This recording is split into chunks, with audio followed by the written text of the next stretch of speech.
जय श्री कृष्णा। आदर्श शिक्षण संस्थान के YouTube चैनल पर आप सभी भैया बहनों का हार्दिक स्वागत है, अभिनंदन। हमने अपने पूर्व की वीडियो में पढ़ा था वियोजन अभिक्रिया या अपघटन अभिक्रिया या उनको विघटन अभिक्रिया भी कहते हैं। ठीक है, अभिक्रियाओं के प्रकार में तो दूसरे प्रकार की अभिक्रिया पढ़ी। उसमें अपन ने पढ़ा था कि हम एक अभिकर्मक को दो या दो से अधिक उत्पाद में तोड़ते हैं तो एक प्रकार की अभिक्रिया होगी, वो वियोजन अभिक्रिया होगी। अर्थात वियोजन जो अभिक्रिया है वो संयोजन अभिक्रिया की क्या है, विपरीत है। संयोजन अभिक्रिया में तो क्या था, दो या दो से अधिक अभिकारक जुड़ते थे और उत्पाद बनाते थे, वो एकल था। लेकिन अब वियोजन अभिक्रिया में क्या है, एकल अभिकर्मक टूटता है और दो या दो से अधिक छोटे छोटे उत्पाद बनाता है। उसमें अपन ने एक अभिक्रिया पढ़ी थी फेरस सल्फेट। तो फेरस सल्फेट को अपन ने अभिक्रिया गर्म किया तो बनाता फेरिक ऑक्साइड, सल्फर डाइऑक्साइड और सल्फर ट्राइऑक्साइड। तो अपन ने ये पढ़ा था वियोजन अभिक्रिया का उदाहरण। आज जो हम पढ़ रहे हैं वो है हमारी वियोजन अभिक्रियाओं के प्रकार। क्या पढ़ेंगे, वियोजन अभिक्रिया के प्रकार।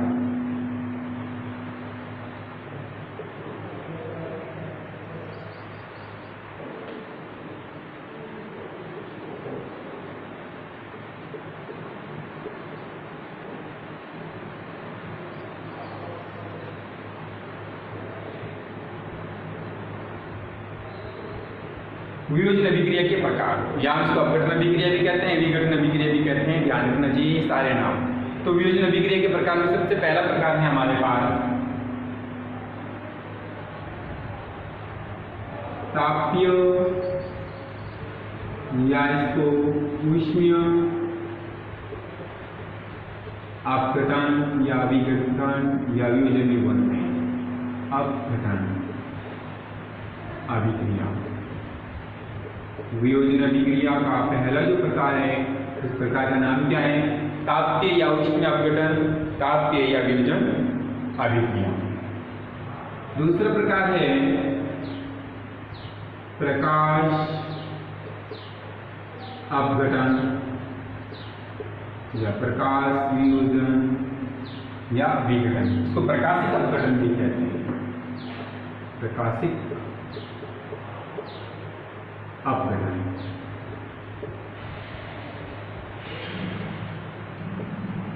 तीसरे प्रकार की जो अभिक्रिया हैं वियोजन अभिक्रिया का प्रकार तीसरा वो है विद्युत अपघटन। विद्युत अपघटन या विद्युत वियोजन अभिक्रिया। ठीक है, तो ये वियोजन अभिक्रिया तीन प्रकार की हैं। इन तीनों प्रकार की अभिक्रियाओं को हम एक एक से पढ़ेंगे। पहला हम पढ़ लेते हैं तापीय या ऊष्मीय अपघटन।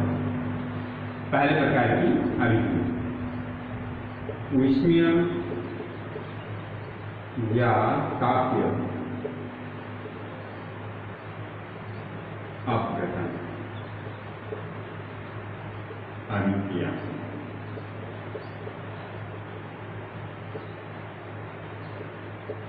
पहले इसकी परिभाषा पढ़ लेते हैं। देखिए परिभाषा क्या है, नाम से पता चलता है ताप या ऊष्मा तो वह रासायनिक अभिक्रिया जिसमें अभिकारक को उत्पाद में बदलने के लिए क्या ताप या ऊष्मा दी जाती है, या ताप या ऊष्मा की आवश्यकता होती है उत्पाद में बदलने के लिए। उस प्रकार की जो अभिक्रिया होगी वो क्या होगी, ऊष्मीय या तापीय अपघटन अभिक्रिया। परिभाषा लिख लेते हैं हम, वह रासायनिक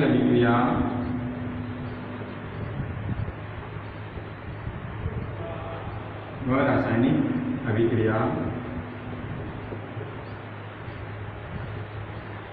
जिसमें अभिकारक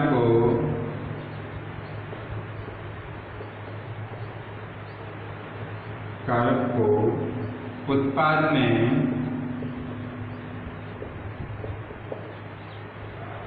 बदलने के लिए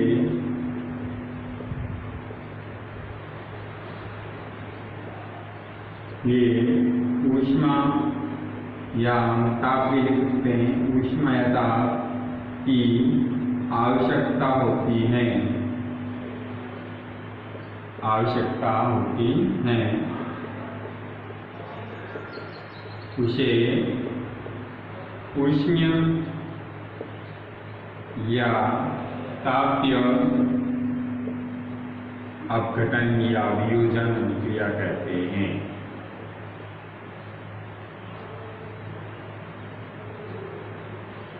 अभिक्रिया कहते हैं।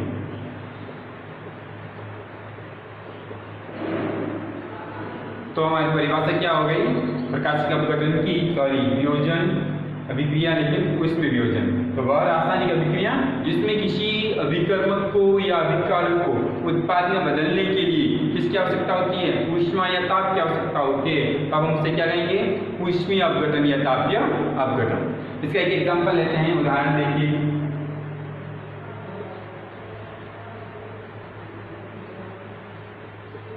उदाहरण एक क्या है? देखिए, हम लेते हैं कैल्शियम कार्बोनेट। क्या लेते हैं? Calcium carbonate CaCO3। ये हमारे पास क्या है? अभिकर्मक है। इस अभिकर्मक को उत्पाद में बदलने के लिए ताप या ऊष्मा की आवश्यकता होती है, जिससे क्या बदल जाएगा? उत्पाद में। तो जो ताप या ऊष्मा होती है अपने को कहाँ लिखना होता है? तीर निशान के ऊपर। आपको बताएं, अपन ये पढ़ा था कि किसी भी अभिक्रिया में अगर उत्प्रेरक लिखने होते हैं तो तीर के निशान के ऊपर लिखे जाते हैं। तो यहाँ पे उत्प्रेरक की तरह कार्य कर रहे हैं। तो कैल्शियम कार्बोनेट को हम गर्म करते हैं या उसको ऊष्मा देते हैं तो उत्पाद में जो बदलते हैं वो एक उत्पाद होता है कैल्शियम ऑक्साइड और एक बनता है कार्बन डाइऑक्साइड CO2 और कैल्शियम ऑक्साइड का CaO। अब आप इस अभिक्रिया को देखिए, क्या ये संतुलित अभिक्रिया है? अगर ये अभिक्रिया संतुलित है तो अपन आगे और पढ़ लेते हैं। एक और उदाहरण लेते हैं हम, उदाहरण संख्या 2। उदाहरण संख्या 2 है कि यदि हम लेते हैं अभिकारक के तौर पर लेड नाइट्रेट। क्या ले रहे हैं? लेड नाइट्रेट PbNO3 का होल ट्वाइस। लेड नाइट्रेट का फॉर्मूला होता है PbNO3 का होल ट्वाइस। तो ये ध्यान रखिए कि हम जो नाम बोलते हैं उनका सूत्र आपको बनाना आना चाहिए। अपन ने पढ़ा भी था उस समय, ठीक है? तो लोग सीधा समीकरण लिखेंगे। अब इसको हम अगर गर्म करते हैं या ताप देते हैं, ऊष्मा देते हैं, तो उसमें अपघटन अभिक्रिया का उदाहरण हो जाएगा। तो देखिए, हमारे पास प्रोडक्ट जो बनता है, उत्पाद जो बनता है PbO, NO2 और ऑक्सीजन गैस O2। ये हमारे पास अभिक्रिया है कि लेड नाइट्रेट को जब अपन ने गर्म किया तो गर्म करने के फलस्वरूप इससे जो उत्पाद बनने हैं तो लेड ऑक्साइड, नाइट्रोजन डाइऑक्साइड और ऑक्सीजन गैस बनती हैं। तो ये अभिक्रिया भी देखिए एक प्रकार की क्या है? ऊष्मीय अपघटन अभिक्रिया। देखो, लेड नाइट्रेट एकल अभिकर्मक है, ऊष्मा दी या ताप दिया तो उससे क्या बन गया? लेड ऑक्साइड, नाइट्रोजन डाइऑक्साइड और ऑक्सीजन गैस, ये 3 उत्पाद बन गए। ठीक है? तो ये भी लेड नाइट्रेट की जो वियोजन है वो भी एक प्रकार की ऊष्मीय अपघटन अभिक्रिया है। इस अभिक्रिया को बैलेंस करके देखिए, क्या ये अभिक्रिया बैलेंस है? नहीं, ये अभिक्रिया बैलेंस नहीं है। जिस अभिक्रिया को संतुलित करने के लिए अपन क्या करते हैं? देखिए, तो जिस तरफ कम और ज्यादा होता है ना उसको कंप्लीट करके करना होता है। तो देखिए, पहले हम लेड ऑक्साइड के आगे 2 लगाते हैं, तो हमारा लेड यहाँ 2 होता है, इधर भी हम 2 लगाएंगे। लेड यहाँ कितने हो गए? 2। जैसे ही लेड 2 हो जाते हैं तो हमारा नाइट्रोजन देखो कितना है यहाँ पे? 2 और कोष्टक से बाहर और क्या है? 2, 4। तो इस नाइट्रोजन को भी 4 करने के लिए अपने को क्या लगाना पड़ेगा? आगे 4 लगाना पड़ेगा। तो नाइट्रोजन हमारा 4 हो गया। अब देखिए ऑक्सीजन में कितना है? 2 के अच्छे हैं और ये 2।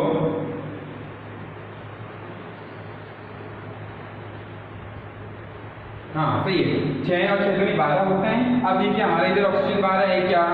4 दूनी 8, 8 और 9 और 10, 11 12। ठीक है? तो ये अभिक्रिया संतुलित हो गई हैं। तो ये दोनों जो अभिक्रियाएं हैं तापीय अपघटन या ऊष्मीय अपघटन के उदाहरण हैं। इसमें क्या होता है? ऊष्मा की आवश्यकता होती है। अब देखिए, ये जो नाइट्रोजन डाइऑक्साइड गैस है इसकी एक स्पेसिफिक पहचान होती है, विशेष पहचान होती है। क्या इसकी विशेष पहचान होती है? कि ये जो गैस है नाइट्रोजन डाइऑक्साइड गैस भूरे रंग की होती है, भूरे रंग की गैस है। तो इसकी पहचान हो गई। अगर हम इसको गर्म करते हैं लेड नाइट्रेट को तो उससे जो गैस निकलती है वो भूरे रंग की गैस होती है। वो कौन सी गैस होती है? Nitrogen dioxide gas.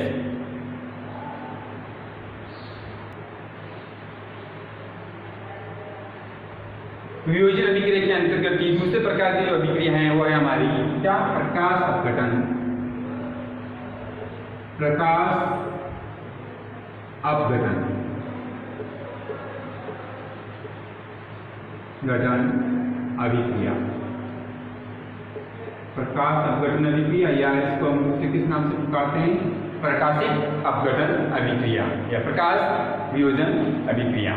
तो इस अभिक्रिया में क्या होता है कि जो अभिकारक होते हैं वो सूर्य के प्रकाश की उपस्थिति में क्या बदल जाते हैं, उत्पाद में बदल जाते हैं। अर्थात किसकी आवश्यकता हो रही है, यहाँ पे सूर्य के प्रकाश की आवश्यकता होती है। जब अभिकारक को उत्पाद में बदलने के लिए सूर्य के प्रकाश की आवश्यकता होती है तब उसका नाम पड़ गया प्रकाशिक अपघटन या प्रकाश अपघटन। ठीक है, परिभाषा लिख देते हैं हम इसकी। वह रासायनिक अभिक्रिया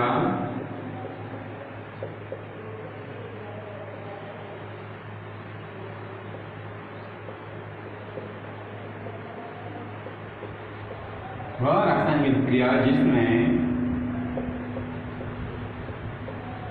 अभिकारक को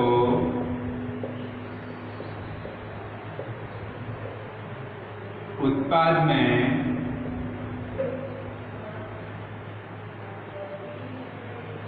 बदलने के लिए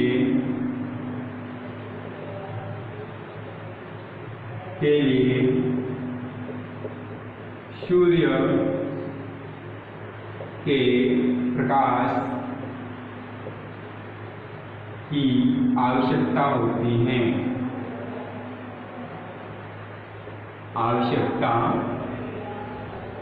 होती है। उसे प्रकाशिक अपघटन अभिक्रिया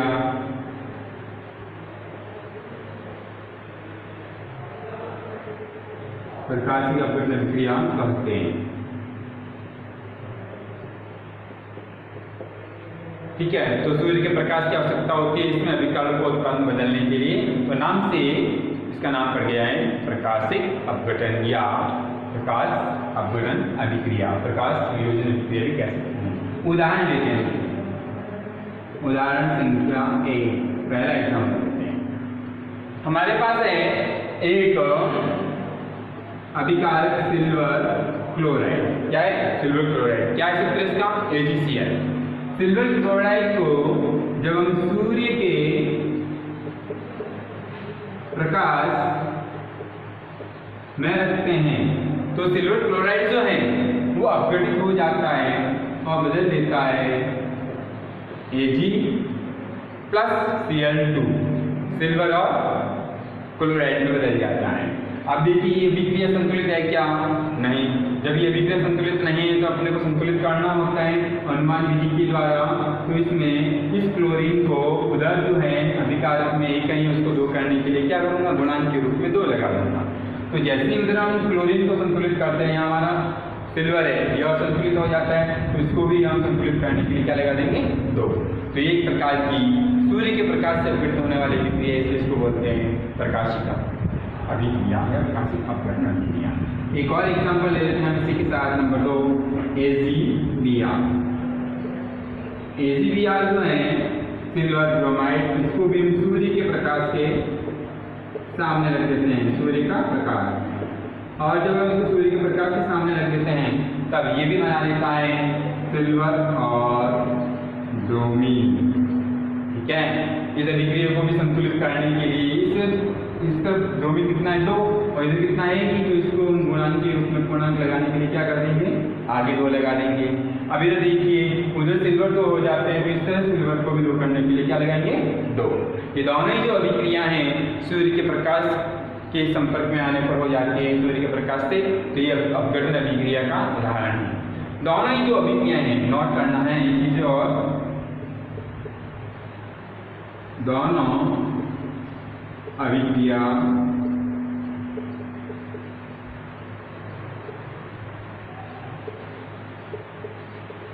ब्लैक एंड वाइट फोटोग्राफी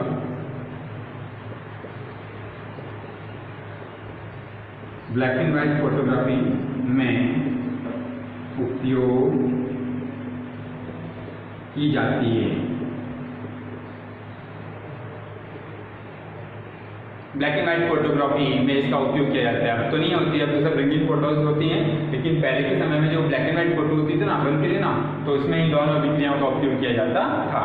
तो ब्लैक एंड व्हाइट अभिक्रिया पूछा जा सकता है, श्वेत एंड श्याम या ब्लैक एंड व्हाइट फोटोग्राफी में किस प्रकार की अभिक्रिया उपयोग में आती है समझेंगे। हाँ, प्रकाश अपघटन अभिक्रिया, इसका उदाहरण देंगे सिल्वर क्लोराइड और सिल्वर ब्रोमाइड का। इसमें क्या होता है कि दोनों अभिक्रिया में दोनों पदार्थों अभिकारकों को सूर्य के प्रकाश के सामने रख देते हैं तो एक दूसरे रंग का पदार्थ बन जाता है सिल्वर, ठीक है, और साथ में बनती है क्लोरीन, ऐसे उधर बन जाता है सिल्वर और ब्रोमीन के। वियोजन अभिक्रिया के अंतर्गत ही तीसरे प्रकार की जो हमारी अभिक्रिया हैं वो है वैद्युत अपघटन। विद्युत अपघटन अभिक्रिया। विद्युत अपघटन अभिक्रिया अर्थात नाम से पता चलता है अभिकारक को उत्पाद में बदलने के लिए किसकी आवश्यकता होगी, बिल्कुल सही है, विद्युत की आवश्यकता होगी। तो परिभाषा लिख देते हैं, वह रासायनिक अभिक्रिया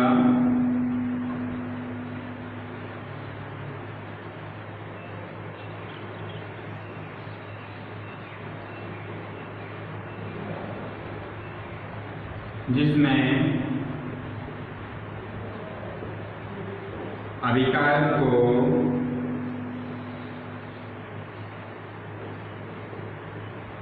उत्पाद में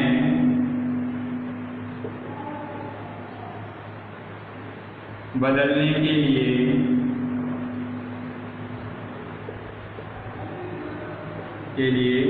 विद्युत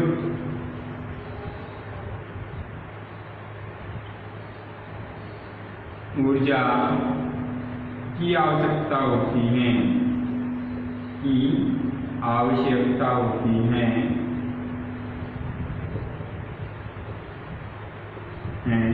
उसे विद्युत अपघटन अभिक्रिया कहते हैं।